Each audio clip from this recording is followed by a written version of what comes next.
Hello everyone and welcome back to Crochet Rocks. My name's Tracy and this is part 4 of my Willow square blanket crochet along, and this is just showing you quickly how to join your granny squares if you don't want that ridge that's in part 3.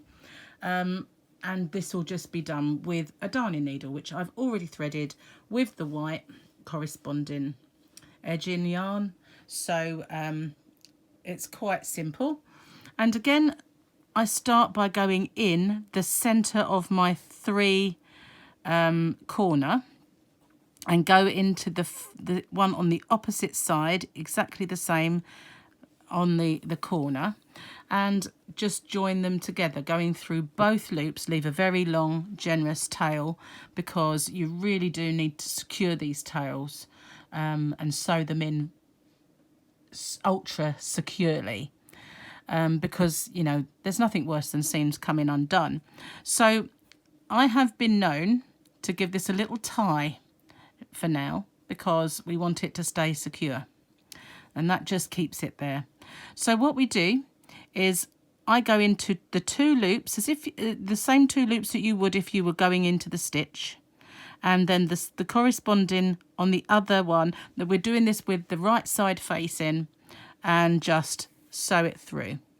And this is just basic whip stitch, so you're going through those 2 and those 2 and pulling it down. You don't have to do it ridiculously tight, and it leaves this little slanted stitch, which I think actually looks really nice. I do like to whip stitch. I've either secured my squares with the method I showed you in part 3, or this way. It depends on the blanket. Sometimes I like them to look flat and sometimes I like them to have the ridge, but you know, it depends. Sometimes it sets it off to have that ridge and sometimes it looks better when it's flat. So you can see you've got a little slanted stitch going through there, and you just continue all the way down. Now when you get to the end, if you wanted to, behind here, you can go through like that and come out here ready to get another square and just start going along in the same method, because that way you won't show a curve if you've gone round. So if you just go through like that, come out this side on the 3rd one, or you know, on this, and you can then just secure it on the 3rd corner chain there, corner stitch, sorry, there, and start coming down this side. So you don't have to end off each time if you've got yarn to spare in your darning needle. But as long as you don't overdo that corner and make it look as if it's a curve, because that can spoil the look of your blanket.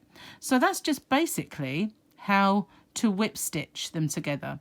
So it's going through exactly the same two parts of the stitch that you would if you were inserting your crochet hook like this, and going through the same ones on the corresponding side and just simply sewing them together.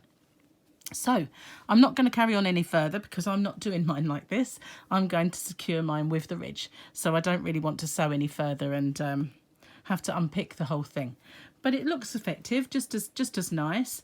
In fact, I undid it. I undid the other one because I wanted to show you on the same squares. I could have left it and shown you a comparison, which would have been better, but never mind. So it still gives you that little bit down the centre, which is slightly raised, but it's not the same as the other one. So that's whip stitch. There is another method which I will quickly show you, and this works really well if your squares are not edged in a colour. As long as you're using one of the colours that's in the blanket and you go in the reverse side, again you secure it with the 3rd one of the corner, but you're only going into the back loop, not both loops of that stitch.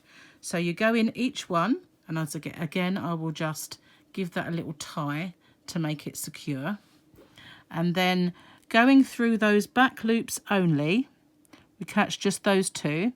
It doesn't pull it so that it's baggy, because I know that that was my worry when I first started to do this, was that because you're not going through the whole stitch, it would elongate the stitch, but it doesn't.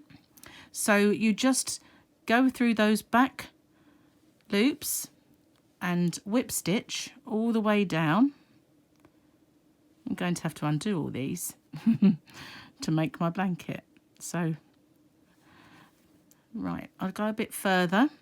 And what this actually does, by going in those only, and again, you can go around the corner exactly the same way, but if you look, then you don't get that line across and you get an invisible, because if that was a different colour, so if you had only the blue and the purple and you hadn't gone round it with white, and you used blue or you used this purple, that would be an invisible join all the way down.